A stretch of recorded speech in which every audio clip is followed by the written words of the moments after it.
آپ کو پتا ہے کہ جو نظر لگتی ہے نا خاص طور پر، اور جس سے بہت سی بیماریاں آتی ہیں، اس پہ اب تحقیق بھی ہو رہی ہے پیراسائیکالوجی میں، کہ نظر سے جو ریز اٹھتی ہیں وہ انسان کے جسم میں، یعنی نیگیٹو ریز جو خاص طور پر آتی ہیں، حسد کی نظر ہوتی ہے جیسے، تو وہ آ کے ایک ریئیکشن کرتی، کیمیکل ریئیکشن ہوتا ہے اس کی وجہ سے بلڈ میں، جس سے کچھ بیماریاں پیدا ہوتی ہیں۔ حدیث میں آپ کو سنا دیتی ہوں۔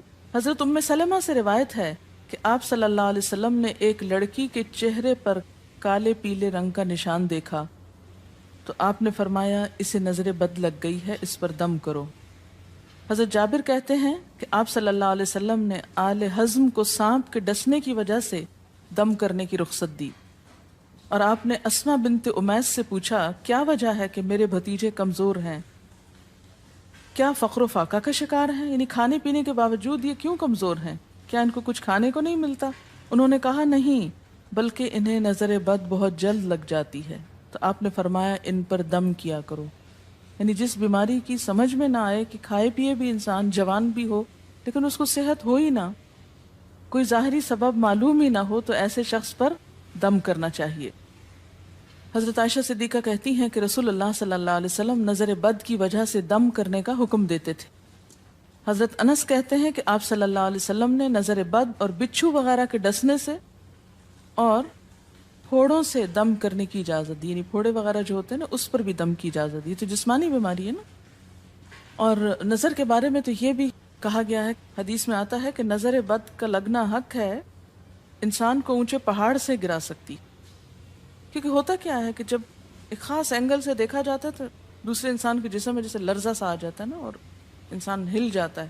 اس کی دلیل قرآن میں بھی ہے، ایک سورت کے آخر میں آتا ہے وَإِن يَكَادُ الَّذِينَ كَفَرُوا لَيُزْلِقُونَكَ بِأَبْصَارِهِمْ لَمَّا سَمِعُوا الذِّكْرَ، کہ قریب ہے کہ کچھ کافر آپ کو اپنی نگاہوں سے کیا کر دیں، پھسلا دیں جب یہ قرآن سنتے ہیں۔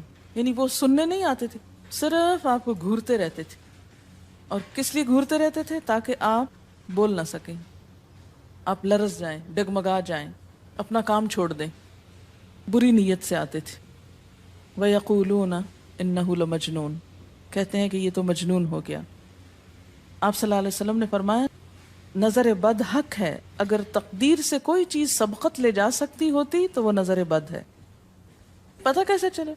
چل جاتا ہے، پتہ کیوں نہیں چلتا؟ مثلاً آپ کو بچہ ہنس رہا تھا، کھیل رہا تھا، دودھ پی رہا تھا کہ اچانک کوئی شخص آیا اور جب وہ اٹھا تو بچے نے شور کرنا شروع کر دیا، اور پتہ چل جاتا ہے۔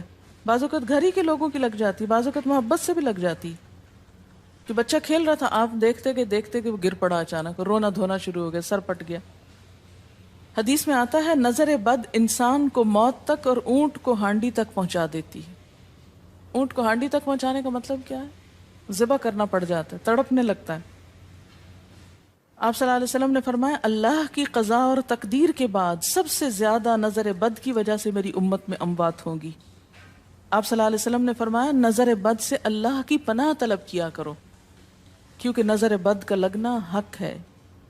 اسما بنت امیس نے آپ سے گزارش کی کہ بنو جعفر کو نظر بد لگ جاتی ہے تو کیا وہ ان پہ دم کر سکتی ہیں؟ آپ نے فرمایا ہاں، یعنی ایک عورت بھی دم کر سکتی ہے، اور اگر تقدیر سے کوئی چیز سبقت لے جانے والی ہوتی تو وہ نظر بد ہے۔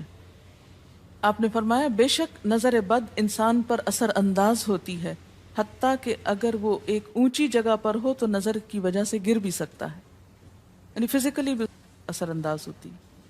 اور آپ دیکھیں کہ وہ قرآن پاک میں نہیں آتا وَمِن شَرِّ حَاسِدٍ إِذَا حَسَدَ، اور حاسد کے شر سے جب وہ حسد کرے، تو نظر بد ہوتی کس کی ہے؟ حاسد کی ہوتی۔ بری نظر کس کی ہوتی ہے؟ حاسد کی۔ تو جو صبح شام 3 دفعہ یہ پڑھتے رہیں ان کو حاسد کچھ نہیں کر سکتے، ان کا کچھ نہیں بگاڑ سکتے، جتنا چاہیں گھورتے رہیں۔ اسی طرح ابن کثیر نے کہا کہ نظر بد کا اللہ کے حکم سے لگنا اور اثر انداز ہونا حق ہے۔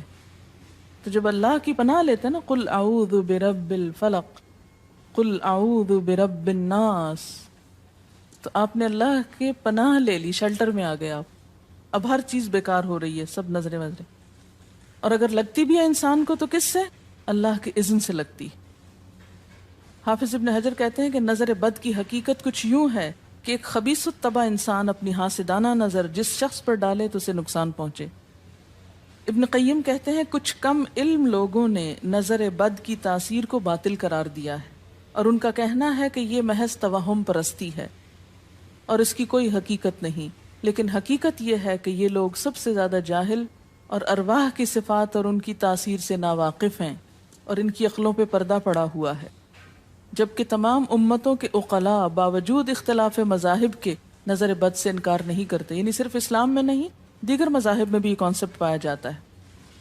اگرچہ نظر بد کے سبب اور اس کی جہت تاثیر کے سلسلے میں ان میں اختلاف ہے. پھر کہتے ہیں اس میں کوئی شک نہیں کہ اللہ تعالیٰ نے جسموں اور روحوں میں مختلف طاقتیں اور طبیعتیں پیدا کی ہیں اور ان میں کئی خواص اور اثر انداز ہونے والی کیفیات ودیت کی ہیں. آپ دیکھیں کہ لو چلتی ہے تو اثر نہیں ہوتا، اس کا بھی تو اثر ہوتا ہے نا، حالانکہ وہ نظر نہیں آ رہی ہوتی. اور کسی عقل مند کے لیے ممکن نہیں کہ وہ جسموں میں روحوں کی تاثیر سے انکار کرے، کیونکہ یہ چیز خود دیکھی اور محسوس کی جا سکتی ہے. اور آپ دیکھ سکتے ہیں کہ ایک شخص کا چہرہ اس وقت انتہائی سرخ ہو جاتا ہے جب اس کی طرف وہ انسان دیکھتا ہے جس کا وہ احترام کرتا ہے، اور اس سے شرماتا ہو، اور اس وقت پیلا پڑ جاتا ہے جب اس کی طرف ایک ایسا آدمی دیکھتا ہے جس سے وہ ڈرتا ہو. یعنی جس سے آپ ڈرتے ہیں وہ آپ کو دیکھے تو آپ کا رنگ پیلا ہو جاتا ہے. فرمایا یہ سب کچھ روحوں کی تاثیر کی وجہ سے ہوتا ہے، اور چونکہ اس کا تعلق نظر سے ہوتا ہے اور اس لیے نظر بد کی نسبت آنکھ کی نظر کی طرف کی جاتی ہے، حالانکہ آنکھ کی نظر کچھ نہیں کرتی، یہ تو روح کی تاثیر. یعنی نظر یہ نظر نہیں ہے صرف، بلکہ اندر سے روح یا احساسات ہیں جو ٹرانسفر ہوتے ہیں. آپ دیکھیں کہ محبت کی نظر کیا اثر نہیں کرتی؟ کرتی ہے نا. اسی طرح نفرت کی، غصے کی، اور آپ کے چھوٹے بچے خاص طور پہ نظروں کو بہت پہچانتے ہیں. آپ نے دیکھا ہوگا کہ بچے کچھ لوگوں کے پاس فوراً چلے جاتے ہیں اور کچھ لوگوں کے پاس نہیں جاتے. بچوں کی مثال اس لیے دے رہی ہوں کہ وہ معصوم ہوتے ہیں نا، ان کو کسی نے سکھایا پڑھایا نہیں ہوتا کہ ادھر جاؤ اور ادھر نہ جاؤ، اور اگر آپ سکھائیں پڑھائیں بھی تو پھر بھی وہ اپنی مرضی کرتے ہیں، آپ کی نہیں مانتے. تو وہ ایک طرح سے بہترین جج ہوتے ہیں. بعض لوگوں کو دیکھ کے بچے رونے لگتے ہیں، بعض کو دیکھ کے مسکرانے لگتے ہیں. تو یہ ایسا کیوں ہوتا ہے؟ اچھا، اسی طرح اگر کوئی شخص کانسٹنٹلی آپ کو دیکھ رہا تو آپ کانشیس ہو جاتے ہیں، آپ ٹھہر نہیں سکتے. اسی طرح اگر کوئی سٹیئر کر رہا ہو تو اس کی نظروں سے بعض اوقات خوف بھی آنے لگتا ہے.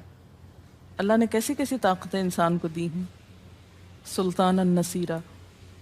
اچھا، پھر لکھتے ہیں کہ روحیں اپنی طبیعتوں، طاقتوں اور کیفیتوں اور اپنے خواص کے اعتبار سے مختلف ہوتی. سو حسد کرنے والے انسان کی روح واضح طور پر اس شخص کو اذیت پہنچاتی ہے جس سے حسد کیا جاتا ہے.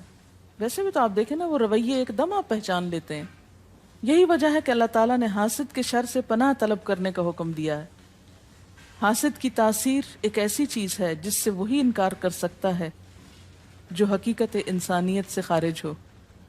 جنوں کی نظر بھی لگتی. یہ میرا قول نہیں ہے، حدیث ہے. حضرت ابو سعید خدری سے روایت ہے کہ رسول اللہ صلی اللہ علیہ وسلم جنات اور انسانوں کی نظر بد سے پناہ مانگتے تھے. یعنی آپ جو پناہ مانگتے تھے بری نظر سے، وہ انسانوں کی بھی اور جنوں کی بھی. پھر جب معوذتین الفلق اور الناس نازل ہوئیں تو آپ انہی کو پڑھتے اور باقی دعائیں آپ نے چھوڑ دی تھی. یعنی قل اعوذ برب الفلق، قل اعوذ برب الناس، پھر سب چیزوں کے شر سے بچنے کے لیے کافی. یاد رکھیے بعض اوقات اپنی نظر بھی لگتی ہے، خود کو بھی نظر لگتی ہے. اسی طرح جب لباس اتارا جاتا ہے نہانے کے لیے مثلا، تو اس وقت بھی دعا سکھائی گئی. بسم اللہ پڑھنی چاہیے، بیسیکلی بسم اللہ پڑھ کر اتارنے چاہیے. اور اس کے علاوہ اعوذ بکلمات اللہ التامات من شر ما خلق بھی پڑھ سکتے ہیں. آپ کو معلوم ہے کہ ٹوائلٹ میں جانے سے پہلے بھی دعا سکھائی گئی، کیونکہ جنات کے ٹھکانے گندی جگہوں پر ہوتے ہیں. اللہم انی اعوذ بک من الخبث والخبائث، خبیث جنوں اور خبیث جننیوں، خبائث سے تیری پناہ میں آتا ہوں. یہ دعا کیوں سکھائی گئی؟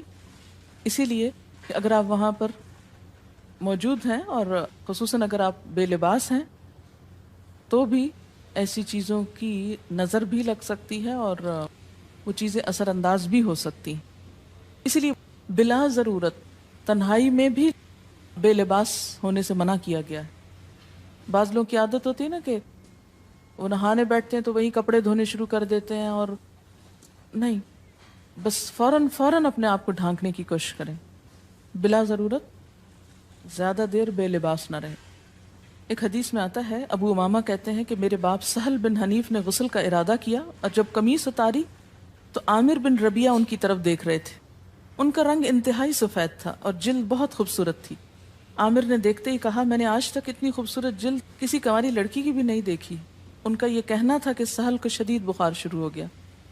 چنانچہ نبی صلی اللہ علیہ وسلم کو یہ قصہ بتایا گیا اور آپ سے یہ بھی کہا گیا کہ سہل کی حالت یہ ہے کہ وہ سر بھی نہیں اٹھا سکتا۔